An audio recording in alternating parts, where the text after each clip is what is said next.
Amém. Palavra minha, então, hoje é uma introdução 1.2. Eu queria, antes de entrar no texto também, nos textos, eu queria falar nessa noite ainda sobre a introdução, antes de entrar no capítulo 13, estar ainda no capítulo 12, 31, eu queria ler com vocês. 1 Coríntios, capítulo 12, versículo 31, e nós vamos ler até o 13, versículo... A hora que chegar lá eu falo que parou. Então vamos ler junto. Esqueceu o óculos, Renato? É horrível, né, mano? Vamos ler lá juntos. Vamos ler todos juntos? 1, 2, 3 e... Entretanto, procurai com zelo os melhores dons, e eu passo a mostrar-vos ainda um caminho sobremodo excelente. Ainda que eu fale a língua dos homens e dos anjos, se não tiver amor, serei como bronze que soa ou como símbolo que retine. E ainda que eu tenha o dom de profetizar e conheça todos os mistérios e toda a ciência, e ainda que eu tenha tamanha fé, a ponto de transportar montes, se não tiver amor, nada serei. E ainda que eu distribua todos os meus bens entre os pobres, e ainda que eu entregue o meu próprio corpo para ser queimado, se não tiver amor, nada disso me aproveitará. Amém. Só até aí tá bom. Pai, nessa noite, te peço a tua palavra, que ela seja alimento para nós, edificação para nós, que alguma coisa sirva para algum coração aqui. Edifica-nos, meu Deus, chame-nos a atenção, nos dê edificação, que a unção do Senhor esteja sobre esse ambiente, que a graça do Senhor seja abundante sobre nós. Nós pedimos a sua palavra em nome de Jesus. Amém. Então, o meu tema também nessa manhã é o tema da nossa série de mensagens, que nós vamos falar sobre esse assunto, a respeito dessa leitura que a gente vem fazendo aqui aos domingos. O pastor Renato sentiu incomodado e começou a ler domingo após domingo, e aí chegou à conclusão que talvez fosse importante a gente pregar sobre esse texto. Cada domingo uma parte desse texto, e eu tenho certeza que Deus vai nos abençoar muito com esse texto. Então o tema da minha palavra é um caminho sobremodo excelente. Um caminho sobremodo excelente. Eu vou dividir esse meu sermão em três partes. A primeira parte, eu quero falar sobre o progresso espiritual. Progresso espiritual. Esse texto que nós lemos, o tema nosso é um caminho. Um caminho. Marx pregou aqui também, nos dando uma excelente contribuição, quando ele falou sobre caminhos. Sobre uma rota, sobre esse princípio do caminhar, do andar, não é? E caminho tem um aspecto de jornada que conduz a um destino. Ninguém, ao escolher um destino, pode abrir mão de um caminho. Ninguém chega a São Paulo escolhendo um caminho para ir para, sei lá, para outro lugar. Para Brasília, por exemplo. Talvez dê a volta, né? Não sei se por Brasília aqui tem jeito de chegar em São Paulo. Mas não tem jeito de você escolher uma rota querendo chegar num destino. É óbvio. Todo caminho pressupõe um destino. Mesmo que você talvez não queira chegar num destino, ao escolher um caminho, o destino já está determinado para você. Talvez você nem queria aquilo. Quem é que casa querendo um lar destrutivo? Ninguém. Todo mundo que casa na perspectiva de ter um bom relacionamento. Eu costumo dizer que não tem como abençoar casamento. Tem como ensinar um caminho abençoado para um casamento. Em que você escolhe um jeito de ser casado, em que o fim dele é desfrutar de um bom casamento. Então, o caminho pressupõe uma jornada. O caminho tem um aspecto de jornada, para onde a gente vai. Paulo fala, eu quero propor um caminho excelente. Eu quero propor para vocês um caminho sobremodo excelente a esse que vocês estão caminhando, falando para a igreja de Corinto. Então, quanto mais se anda no caminho, mais próximo se está do destino. Vamos dizer?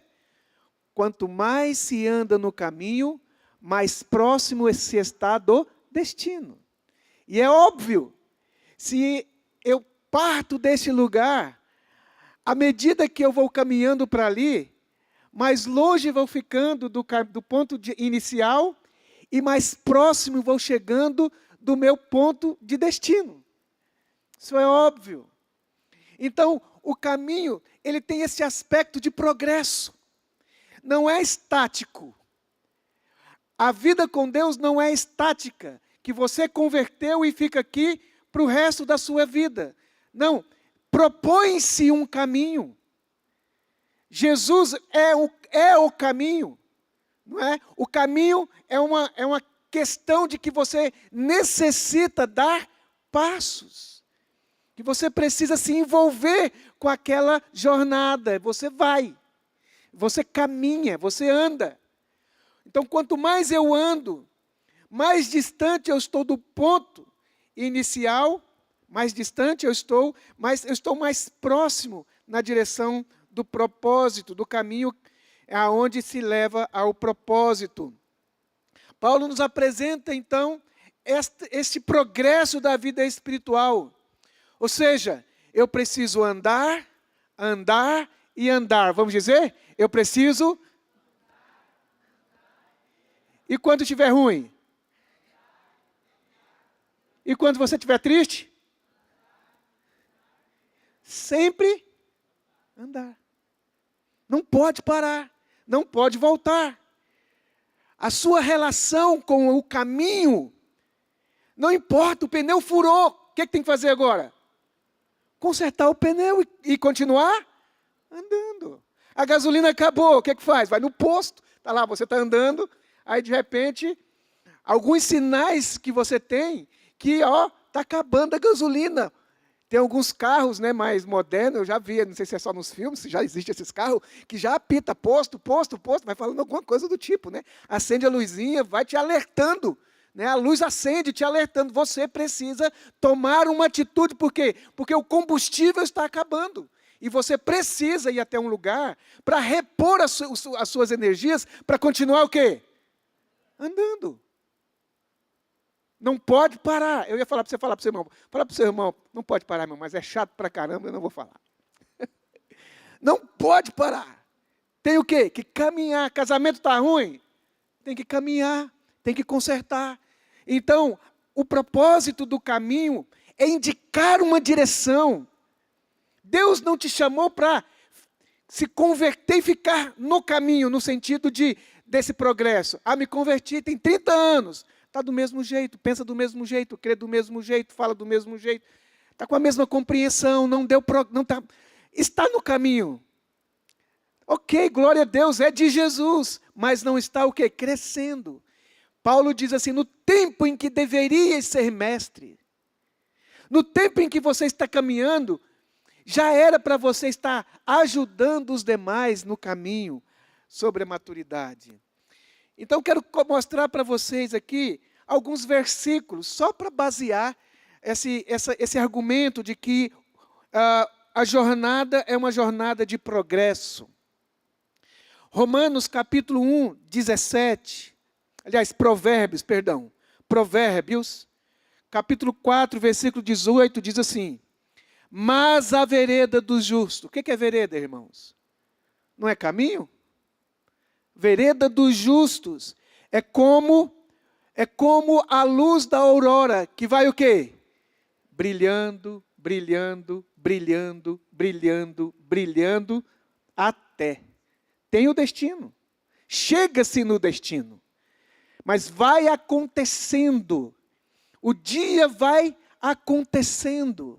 De repente, não tem assim que você está no dia a dia e você fala, nossa, hoje o tempo está demorando a passar, né? Mas tem outro dia que você fala, nossa, hoje foi rápido. Às vezes você tem tempo que fala assim, poxa, esse ano está demorando. Outra oportunidade, você diz, nossa, esse ano já passou. Ontem a gente fala assim ainda, ontem foi o final do ano, nós estávamos aqui no final do ano e agora já é abril. Abril. Então o tempo vai passando. A Bíblia diz então que a vereda do justo tem esse progresso. O romper da aurora ainda está meio escuro. Mas ele vai o quê? Brilhando e brilhando até amanhecer. Até o dia ficar o quê? Perfeito. Não ter nada de escuridão, nada de sombras, nada que lembra a escuridão outrora. Mas enquanto você precisa o quê? Caminhar. Tem que sair desse lugar e ir dando passos cada vez mais precisos. Romanos 1,17 agora diz assim, porque nele se descobre a justiça de Deus de fé em fé. Vamos dizer? De fé em fé. De fé em fé. Vai crescendo na fé. A Bíblia diz assim, Senhor, aumenta-nos a fé. Nós podemos nos enfraquecer na fé. Mas a palavra de Deus estimula você a crescer de fé em fé. Ampliar o entendimento. Compreender mais. 1 Coríntios 3,18. 1 Coríntios 3,18 diz assim. Vou esperar colocar o texto aí. Diz assim o texto. Mas todos nós, com o rosto descoberto, refletindo como um espelho a glória do Senhor. Olha, o que é o objetivo? Manifestar a glória do Senhor, refletir a glória do Senhor. Como? Como por um espelho. Somos transformados. O final do dia é a glória do Senhor, mas até lá, o que ele disse que deve ser? Somos transformados de glória em glória. De glória em glória, na mesma imagem como pelo Espírito do Senhor. Eu sou apaixonado nesse versículo. Como é rico, eu já fiz uma canção baseada nesse texto. Como esse texto é tremendo, como todos nós, descobertos, sem máscara, sem religiosidade, nós contemplamos a glória de Deus, e à medida que nós contemplamos a glória de Deus, nós somos transformados na mesma imagem que nós contemplamos. Mas como que isso acontece? No progresso, um degrau, outro degrau. Quando alguém machuca, quebra o braço, quebra a perna, ele precisa fazer uma atividade física, que eu não estou lembrando aqui agora. Fisioterapia. Sabe, eu que não tenho nenhum problema aqui agora nas articulações, eu posso correr daqui para lá, estou bem. Eu tenho movimentos bons para andar. Mas se alguém tem um problema na articulação, o progresso dele pode ser ignorado muitas vezes. Alguém que tem uma deficiência, que não anda, que nunca andou, ele precisa de muito estímulo, choques, e às vezes máquinas, equipamentos, e médicos, e pessoas para devolver essa pessoa aos seus movimentos naturais e normais. Mas nem sempre o progresso dele é tão elevado assim, que dê a ele condições de ter um movimento normal. Assim na vida cristã, o esforço dele para andar é muito maior do que o meu esforço para andar. Eu não esforço para andar, mas gente que teve lesões, ele se esforça muito mais do que eu, mas ele anda muito menos do que eu. Então nós precisamos entender que pode ser que você esteja em um nível superior, mais amadurecido que outro irmão, mas em termos como diz a palavra agora? Proporção, o esforço daquele irmão, embora o movimento dele seja mais lento do que o teu, o esforço dele é maior do que o teu. A glória, sabe, de glória em glória. Mas cada um tem a sua experiência com o caminho. Cada um tem um entendimento no caminho. Cada um tem um tempo no caminho. Cada um tem uma experiência própria com o Senhor no caminho. Por isso que Ele está dizendo para todos nós, sabe, respeitando as nossas histórias. Cada um tem essa experiência de ir de um degrau de glória a outro. Efésios 4,13. Diz assim, até que todos cheguemos à unidade da fé, todos, não é só alguns, até que todos cheguem à unidade da fé e ao pleno conhecimento do Filho de Deus. Esse é o objetivo do caminho. O homem perfeito, não é o Deus perfeito, é ser um homem perfeito. Que homem perfeito é esse? À medida da estatura completa de Cristo. Ou seja, esse caminho com o qual eu estou, que o Paulo propõe, ele vai me levar, me conduzir, Deus vai trabalhar em mim, até que eu amanheça o dia, até que a glória seja plena, até que eu alcance a plenitude do homem perfeito, Cristo. Último texto desse ponto, Filipenses 1,6. Estou convencido, Filipenses 1,6, estou convencido de que aquele que começou boa obra em vocês, vai completá-la até o dia de Cristo. Percebe o progresso? Percebe que Deus está nesse trabalho de começar uma obra, mas a obra não está completa agora, Ele vai completá-la. Ele está dizendo, eu estou certo disso, que aquele que começou a obra, Ele vai completar em cada um, em todos nós, para que nós possamos então ser apresentado de maneira perfeita em Cristo. Então o caminho nos lembra de um processo, nos lembra de um progresso que eu e você precisamos caminhar. E ele diz que qual é esse caminho? O caminho que nos leva ao propósito, que é a maturidade espiritual, chama-se amor. É o ponto 2 da minha palavra aí, a parte 2.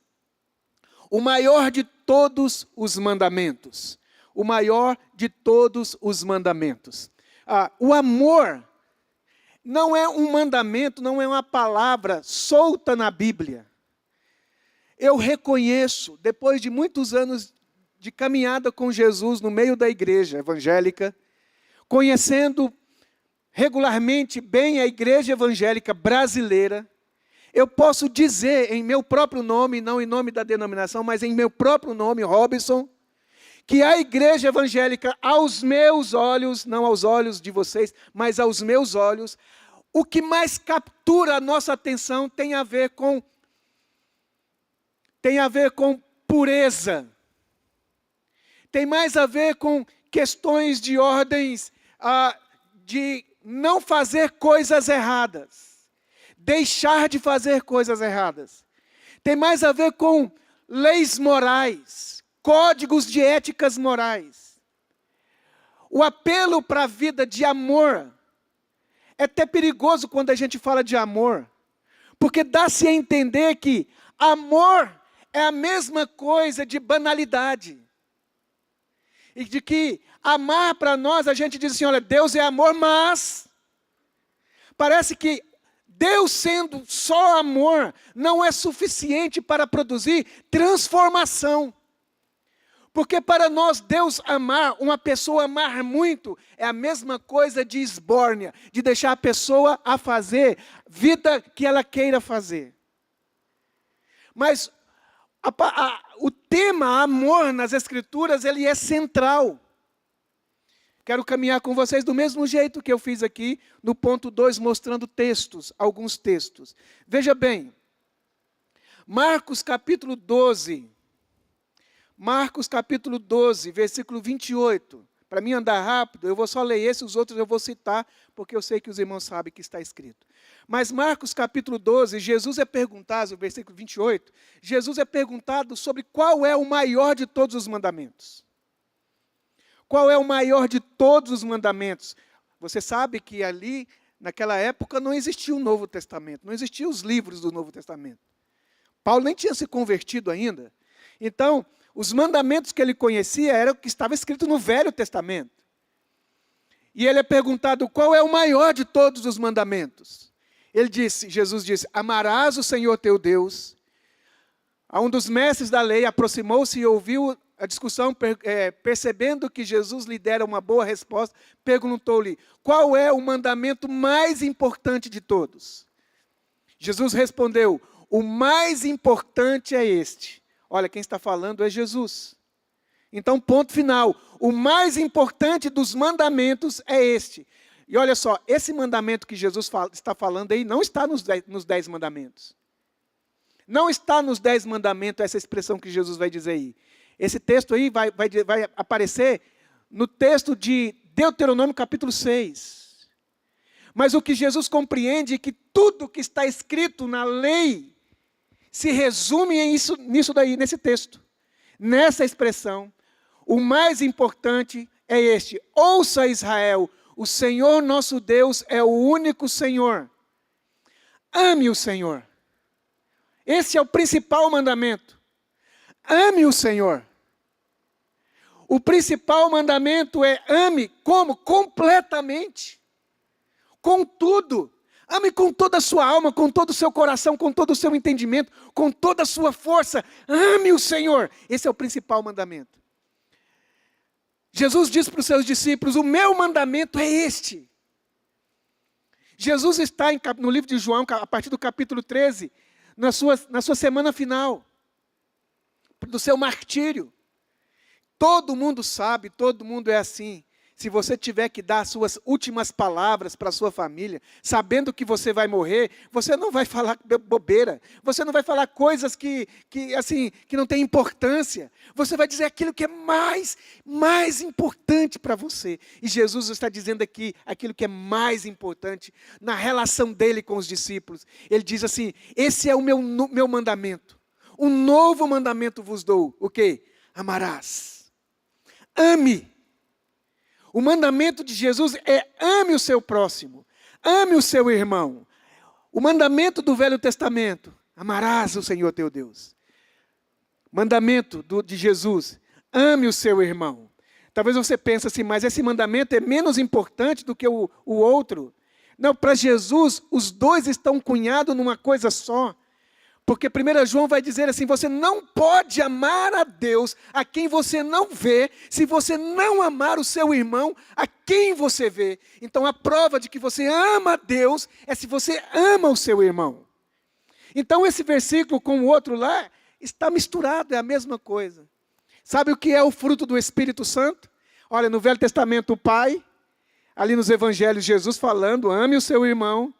E agora o fruto do Espírito Santo é amor. Veja a linha trilhada, traçada, do Velho Testamento, entrando nas cartas, entrando na vida da espiritualidade dos discípulos.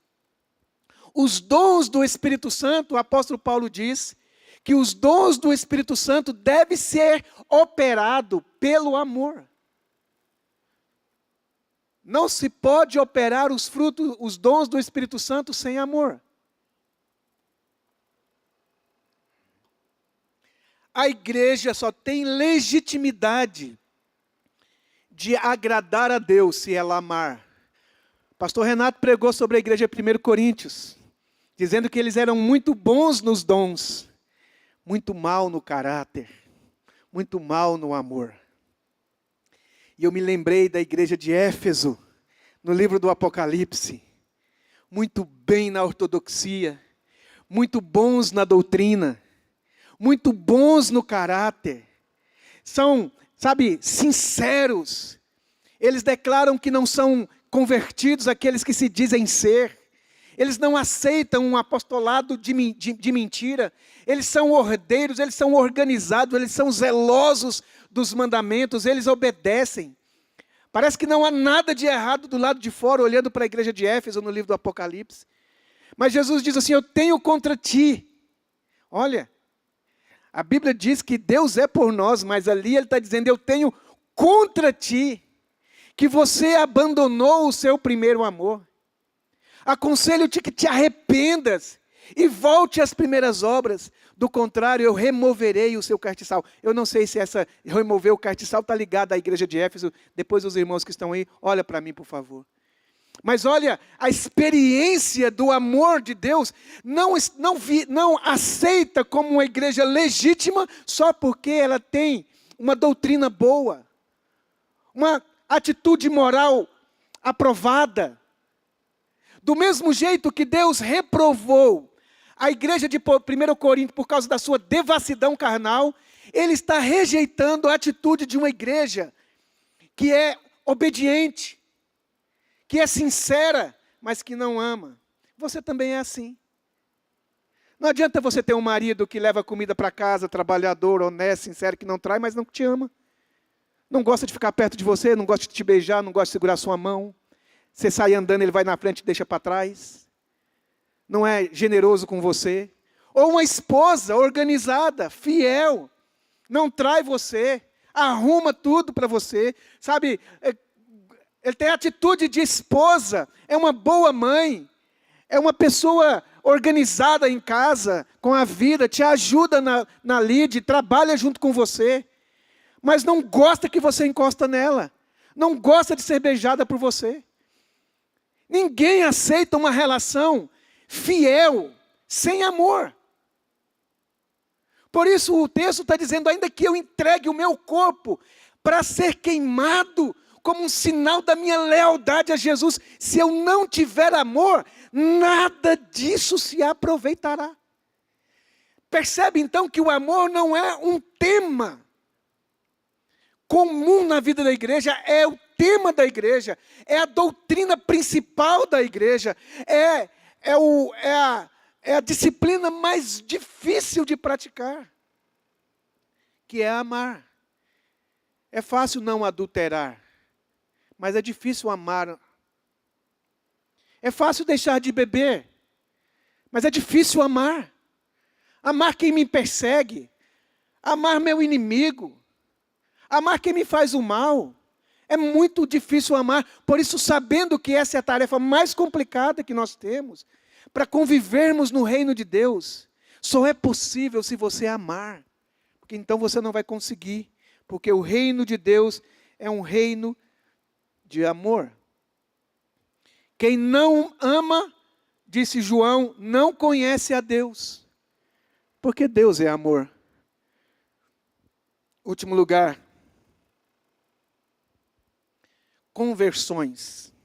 A palavra de Deus diz que o Espírito de Deus, capítulo, acho que é 14 de João, versículo 16, se eu não estiver enganado.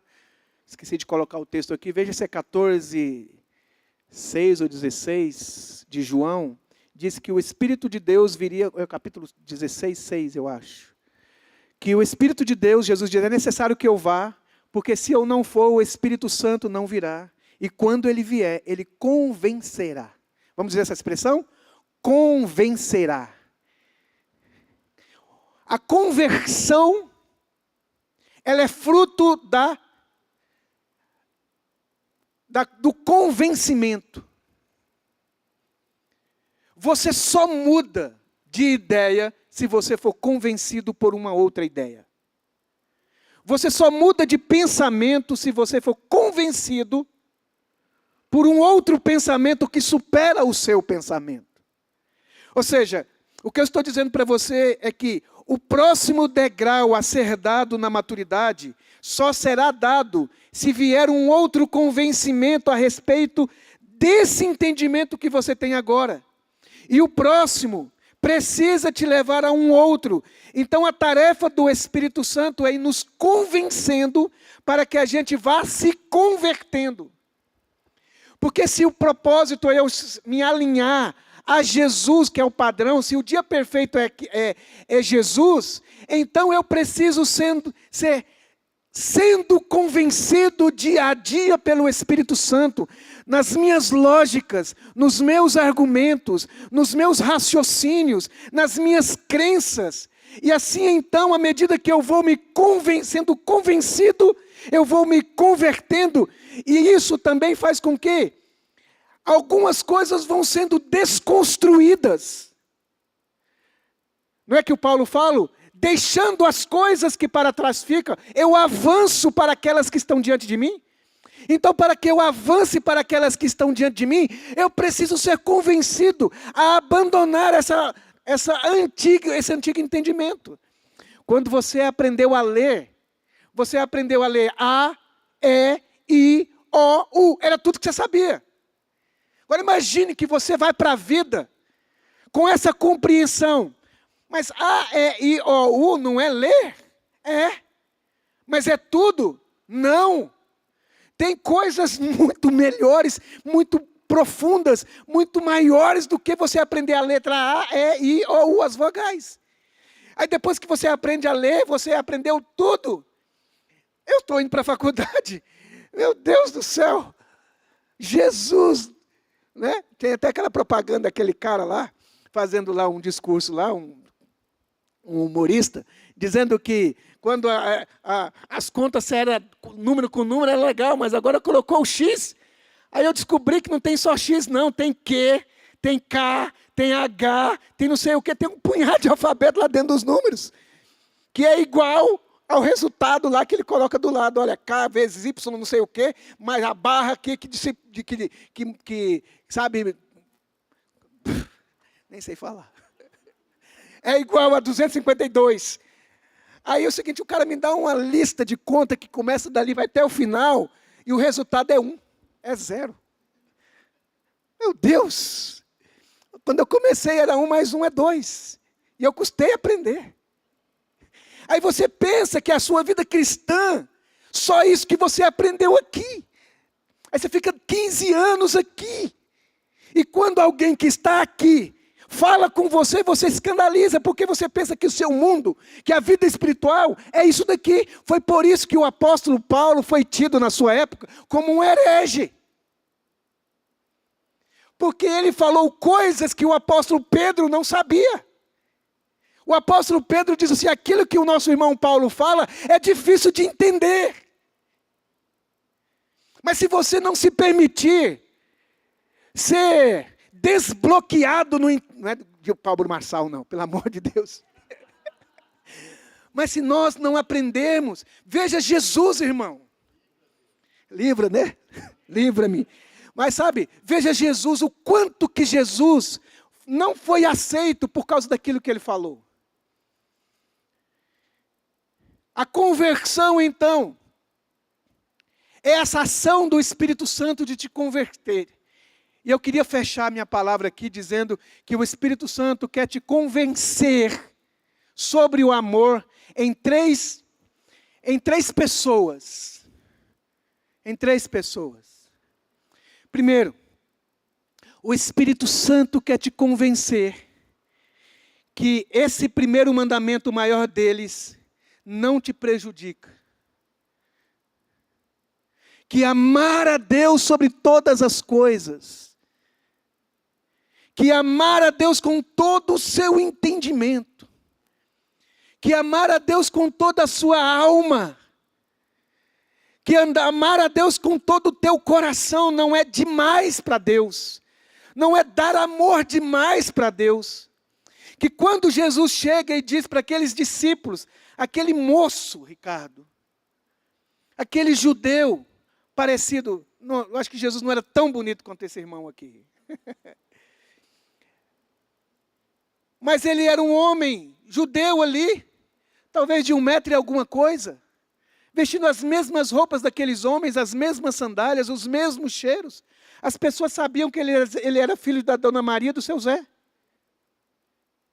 Alguns viram ele andar de tanguinha quando era criança, correndo atrás de cachorro, de bicho, brincando.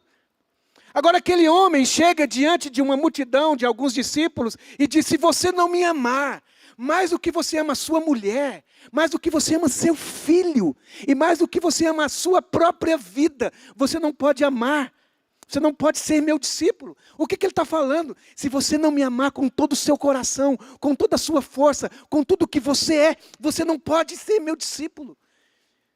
Se tivesse alguém mais que tivesse na sua mente Deuteronômio capítulo 6, ele ia dizer, mas você está pedindo para eu amar você como eu devo amar a Deus. Ele dizendo, exatamente, porque é isso que ele é. Quando Jesus chama você para dizer, ame o Senhor, é porque não existe nada na criação que seja pleno de ser admirado como Deus é. Admirável como Deus é. Precioso como Deus é. Eu seria para você, se o Ricardo me perguntasse assim, Robson, eu quero que você me auxilie. Não, se eu chegasse para o Ricardo e falasse, Ricardo, você entende de carro e moto. Eu quero que você me mostre qual é a melhor automóvel que eu posso comprar. Ele não me amaria se ele me mostrasse um carro inferior. Ele deveria mostrar assim, Robson, nessa categoria que você está querendo, o melhor carro que existe no mundo é esse carro. Não tem um carro mais precioso do que esse carro. Se ele me falasse, não, aquele é muito caro, compre esse, ele estava me ensinando, dentro do contexto que eu estou falando, a ser um idólatra. É dar toda a minha riqueza, todo o meu amor naquilo que não é pleno, que não é absoluto, que não é perene, que não é para sempre. Quando Deus nos ensina a amá-lo, Ele está dizendo, você está amando e se dedicando àquele que é absolutamente perfeito, que não se esgota, que não acaba. É aquele que fez a maçã, meu Deus do céu. Quem aqui já comeu maçã? Pera. Já comeu pera? Pera. Ele criou a pera, Ele criou oxigênio. Ele criou o coração, Ele criou o globo ocular, Ele criou o nariz, Ele criou o paladar, Ele criou um sistema solar, Ele criou um sistema digestivo, Ele criou ideias, inteligência e colocou dentro de um ser, para que esse ser fosse, de certa forma, autônomo. Você sabe que autônomo é diferente de ser independente. Independente só Deus é. Mas um ser que tem condições de raciocinar por si mesmo. Ele criou todos os universos. Há quem diga que existem vários, os multiversos, não sei se tem, porque eu mal conheço Goiânia. Mas esse Deus absolutamente enorme, indescritível, quanto eu falo dele, eu faço é diminuí-lo. Não há nada que mereça tanta devoção, tanto amor, porque ninguém ama como Ele ama, ninguém é tão misericordioso como Ele é misericordioso, ninguém é tão sábio quanto Ele, ninguém é tão generoso quanto Ele. Então quando a Bíblia diz, amarás, sabe o que o Espírito Santo leva a nossa vida inteira para nos ensinar? Que vale a pena mais você amar a Deus do que amar dinheiro, confiar mais em Deus do que na sua conta bancária. Confiar nos ensinamentos de Deus. Ele fala isso o tempo todo, confia no Senhor, descansa no Senhor, espera no Senhor. Por quê? Porque Deus é digno de confiança. 2, por que você não confia no amor de Deus? Por que nós temos dificuldade em acreditar, em amar esse Deus? Por que é tão difícil para nós obedecermos o mandamento amarás? Porque é muito difícil eu acreditar que Ele me ama. É muito difícil acreditar que o amor de Deus por mim é tão vasto assim. Efésios capítulo 3, a partir do versículo, acho que é 16 ou 18. Paulo fala, eu oro para vocês, para que Deus alargue o entendimento de vocês e compreendam plenamente qual é a largura, qual é o comprimento, a profundidade. O amor de Deus que excede todo o entendimento. Você ainda não pregou o amor de Deus, a graça de Deus, se quando pregar sobre o amor de Deus, a graça de Deus, não produza nas pessoas escândalo. Porque um Deus que fala para mim perdoar alguém 490 vezes por dia, esse Deus está brincando comigo. Isso é falta de amor próprio. Eu perdoar alguém que me faz um mal durante um dia só 490 vezes. Quantas vezes pode perdoar a traição de uma esposa? Quantas vezes a esposa sua pode te trair e você pode perdoar? Pastor, eu não perdoo nenhuma. É porque você pensa que o amor de Deus é igual ao seu amor. Que no máximo 3 vezes. Mas vai lá na Sepaigo. Assassinos estão lá. Homens perversos estão lá. Estupradores estão lá. Homens violentos estão lá. E devem estar lá. Questão de justiça que eles estejam lá. Mas sabe quem está lá também na hora da visita? a mãe dele, a mulher dele, o marido dela, o filho dele. Por que que ele está lá? Por que que esses meninos estão lá? É porque ele está dizendo, o meu amor pela minha mãe, o meu amor pelo meu filho, o meu amor pelo marido, permite que ele transgrida. O meu amor por ele permite que ele abuse. Não, o meu amor por ele me faz sofrer. O meu amor por ele machuca o meu coração. O meu amor por ele me faz sentir que ele me odeia. O meu amor por ele e o jeito que ele lida com o meu amor me esmaga por dentro. Me machuca por dentro. E quando a gente diz que nada tira o amor de Deus por alguém, a gente não está dizendo, ei, tudo bem, pode viver a sua vida porcamente, que Deus vai continuar te amando assim. Não, a gente está dizendo, você vive a sua vida porcamente, porque você não descobriu que Deus é tudo o que você precisa. E Deus continuará te amando. A gente diz assim, nada nos separa do amor de Deus. Aí vem alguém espiritual e diz, o pecado me separa de Deus. Mas o pecado é exatamente a minha maior necessidade, a minha maior fraqueza, quero dizer. A minha maior fraqueza é o meu pecado. E onde é que eu preciso mais da graça e do amor de Deus? É exatamente aonde eu sou mais frágil, mais fraco, mais débil e mais necessitado. São os doentes que precisam de remédio. São os pecadores que precisam de salvação. E onde abunda o pecado, sempre abundará a graça. O amor de Deus é intensamente inexplicável. Paulo diz que possamos compreender o amor de Cristo que excede todo o entendimento. Não dá para entender Deus amar a gente como Ele ama as pessoas. Como Deus vai até o último grau com as pessoas. Onde Deus olha o Espírito Santo de Deus lá naquele homem abusador. Na sua solidão, em algum lugar, o Espírito Santo vai soprando e trabalhando para encontrar espaço para falar, para convencer. Então nós devemos ter muito cuidado para não pensar que Deus ama as pessoas como nós amamos, um pouquinho mais. Que o amor de Deus em relação ao nosso amor é só um pouquinho mais. Não, é inexplicavelmente mais.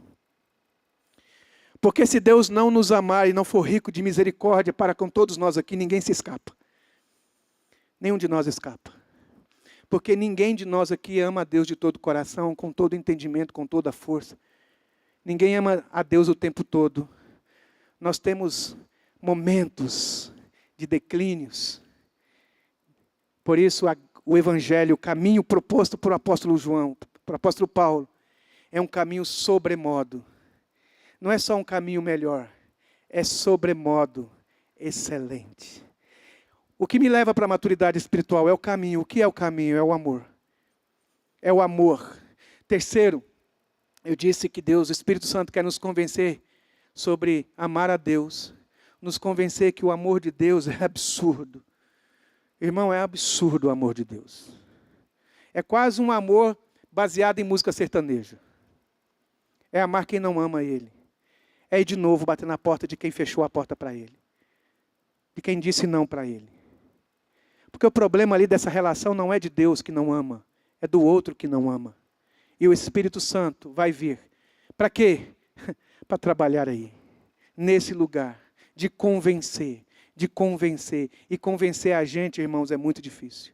Porque nós temos uma mente muito bem construída religiosamente. Cheia de versículos. Foi isso que os legalistas do Novo Testamento, lá na época de Jesus, não conseguiram. E terceiro, o Espírito Santo quer nos convencer que o que nós precisamos não é amar. Nós amamos. Porque ele diz assim, que nós que somos maus, nós sabemos dar coisas boas para os nossos filhos. Mas o que Jesus quer não é nos ensinar a amar, porque a gente ama as pessoas que nos amam.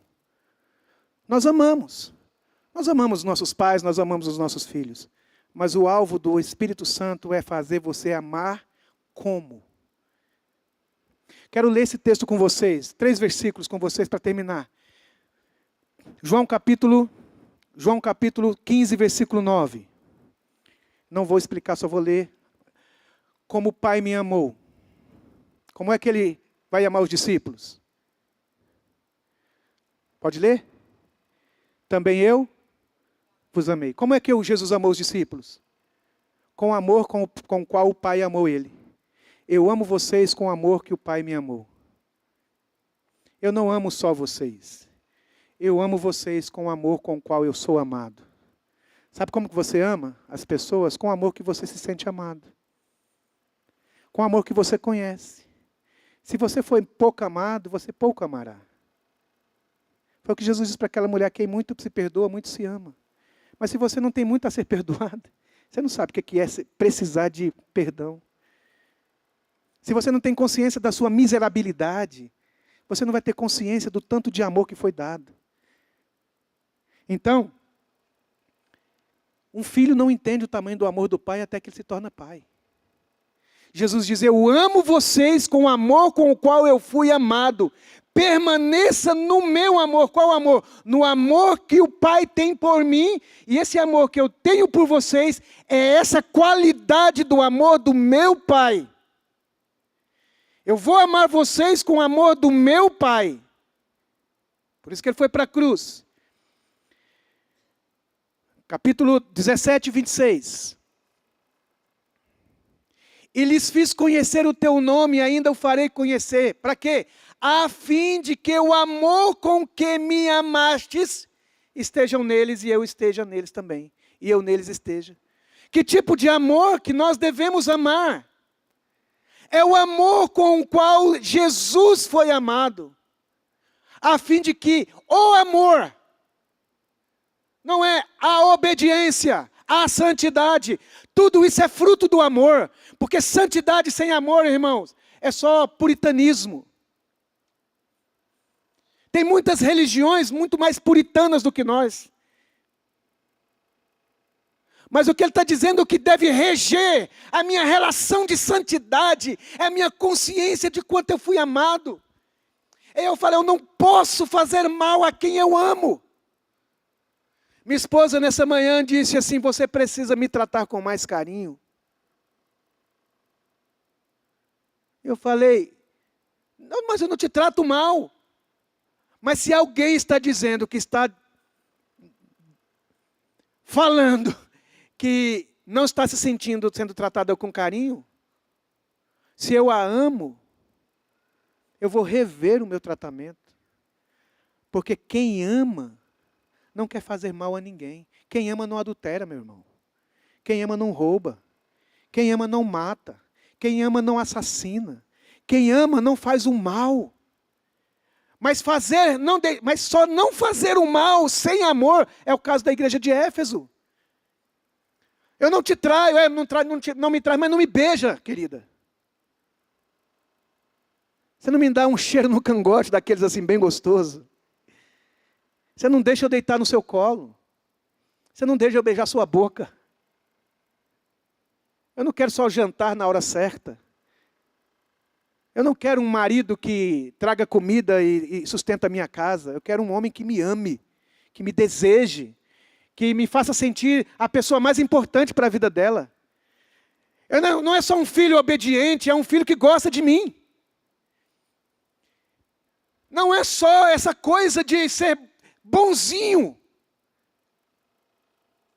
Eu quero de volta atenção. Eu quero de volta respeito. Eu quero de volta, sabe, que você seja para comigo, que eu seja tudo para você. Último versículo. Eu já li para vocês, né? Ame como eu vos amei. 1 João 13, 31 até 35. Novo mandamento eu vos dou, que vos ameis como eu vos amei. Como eu te amei com o amor do meu Pai.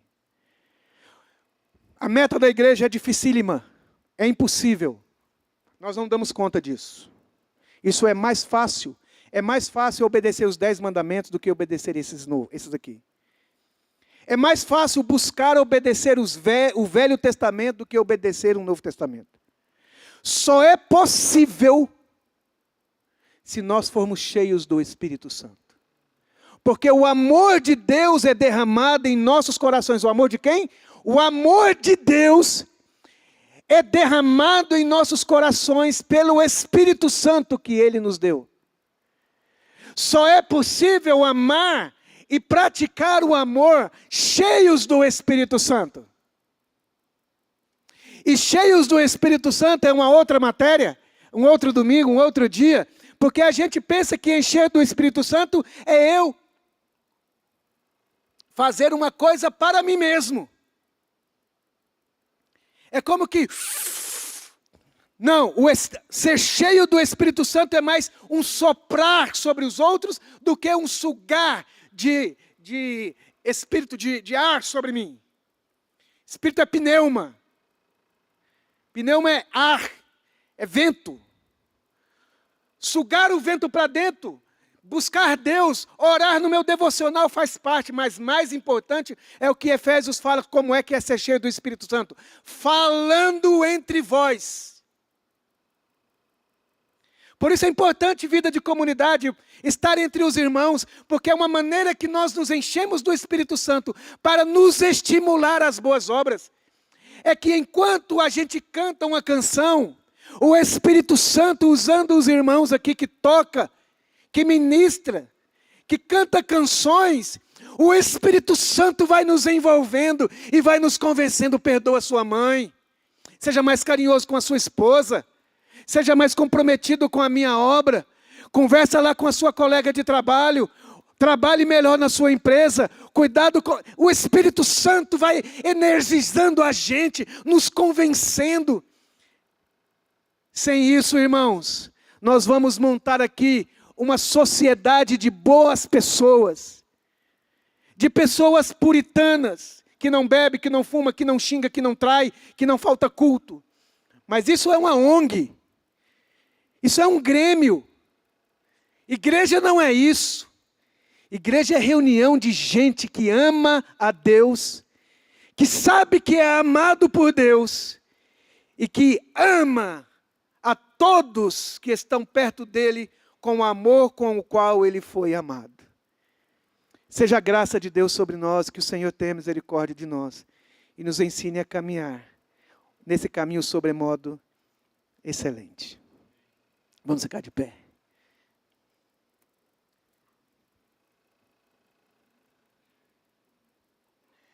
Aleluia. Que o Espírito de Deus possa nos ajudar. Que o Espírito Santo de Deus possa nos abençoar. Quanto precisamos desse Espírito Santo. Quanto precisamos nos render ao Espírito Santo. Sabe, irmãos, é possível você estar casado com uma pessoa durante 50 anos e ter alguém ao seu lado que durante 50 anos é infeliz. Ali não tem infidelidade, ali não tem brutalidade, violência, mas ali não tem amor. A Bíblia diz assim, não entristeçais o Espírito Santo de Deus, pelo qual foste selado. Ele está dizendo o seguinte, não se preocupe com relação à salvação, você está selado. Mas você vai para o céu selado com o Espírito Santo, com um Espírito Santo triste a seu respeito. O dia que o Espírito Santo falou comigo isso, meu filho, isso que você está falando, isso que você está pensando, isso que você está fazendo, me entristece. Um marido que ama, quando escuta da esposa, isso que você está fazendo me entristece, deveria parar tudo. Uma esposa que ama seu marido, quando ouvisse dele, isso que você está fazendo comigo está me deixando triste, você deveria parar tudo. Um pai que fala para o seu filho, e o filho ama seu pai, e ele fala, isso que você está fazendo está me entristecendo, você deveria parar. Porque na relação de amor o que mais importa é a alegria um do outro. O amor com o qual me tens amado. Sabe para onde nos leva isso, irmãos? Para a cruz. Impossível amar sem morrer. Impossível amar sem sofrer. Impossível amar sem sangue, sem cruz. sem lágrimas, sem pedido de perdão, sem voltar de novo, sem falar de novo com Deus. Pai, nessa noite, nós nos esvaziamos de nós mesmos. Nos esvaziamos do egoísmo, nos esvaziamos da religiosidade. Nos esvaziamos dos nossos questionamentos, dos nossos pensamentos. Nos esvaziamos de tudo, porque numa relação o que importa, o que mais importa, é amar e ser amado. É amar e ser amado. Nós somos amados pelo Senhor. Mas o Senhor diz que o amor de Israel é como uma neblina que logo acaba. Mas o Senhor amou a Israel com um amor eterno. Senhor, nos ajude a te amar. Nos ensina a te amar como Jesus te amou. Nos ensine o caminho do discipulado. Nos ensine a andar e ter progresso nesse caminho. Nos ensine, Senhor, a cada dia mais darmos passos, não só a ser puros de olhos e de mãos limpas, mas de corações compungidos e contristados, corações quebrantados, corações que amam, que orações, meu Deus, que são afetados pelo amor com o qual nós somos amados. Em nome de Jesus. Vamos cantar essa canção, queridos.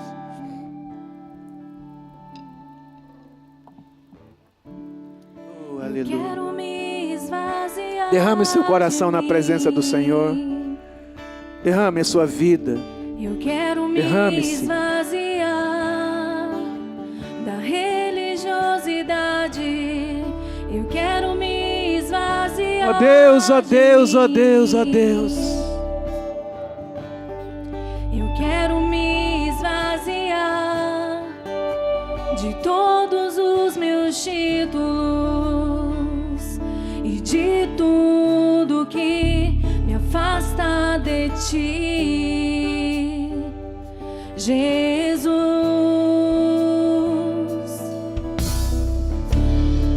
Eu quero me esvaziar de mim. Me ajuda, Senhor, me ajuda, Senhor.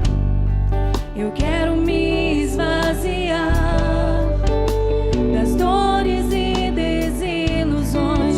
Quero me esvaziar de mim. Eu quero me esvaziar da prisão do passado e de tudo que me afasta de ti, Jesus. Aonde eu irei, Senhor? Pois só tu tens as palavras de vida eterna. Onde me esconderei? Tu és o ar que eu respiro, tua presença me atrai. Então inunda-me com teu amor, transforma-me com teu amor, atrai meu coração a ti, Senhor.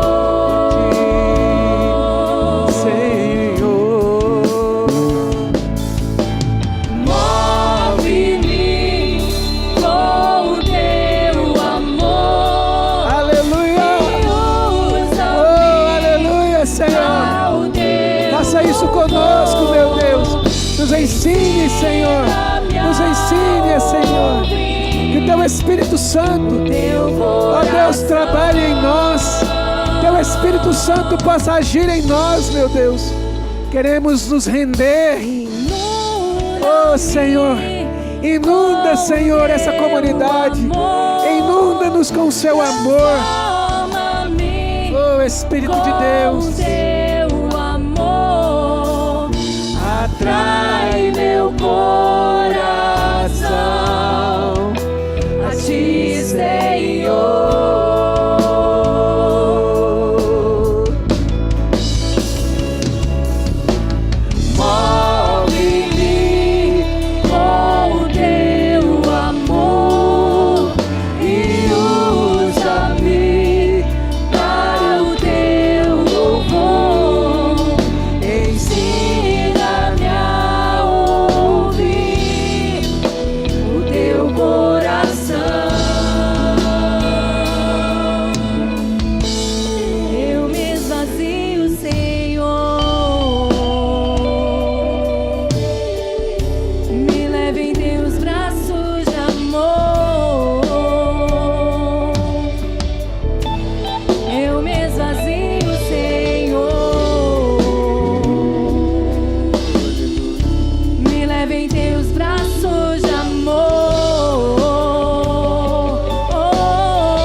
para você colocar a mão no seu coração e fechar seus olhos.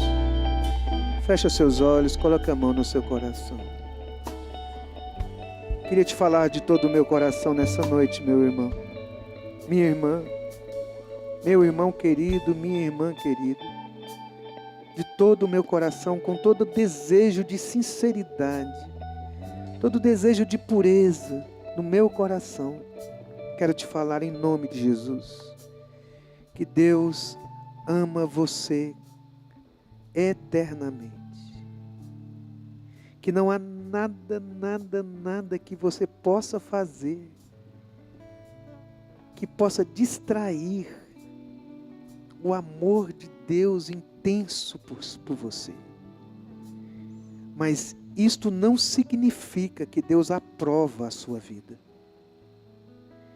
Isso não significa que Deus gosta da sua espiritualidade. Isso em nada significa que Deus aprova o seu jeito de viver, o jeito de tratar sua mulher, o jeito de tratar seu filho, o jeito de tratar seu pai, o jeito de tratar sua mãe, o jeito que você lida com o seu trabalho. O fato de Deus te amar e não colocar em xeque esse amor não significa a aprovação.